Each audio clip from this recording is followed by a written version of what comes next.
good morning. Today is my last day here in the Attic Horizon. Tapos sa rooftop, ang ganda. Ngayon ko lang kasi nakyat. For 6 months kami ditong tumira. Kaya na-curious lang ako today. Today is the last day man. Bukas na tayo pwedeng pumasok. Kaya tignan muna natin kung ano kaganda sa taas. Kaso ang init. Ayan. Yung bundok parang ka-level na sa sa building na hinakitan ko.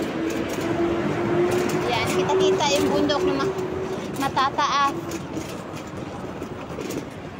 Late na kasi ako kasi dati laging busy. Wala akong time umakyat. Sobrang curious ko kaya hinakyat ko na kasi wala na akong pagkakataong umakyat doon. Kasi only for residents man. Basta ang cute-cute doon sa taas. Ang ganda ng tanawin. Pero ang init din. Maganda dyan pagka winter. Pero lang sobrang lamig. Ayan. Ganda-ganda, diba guys?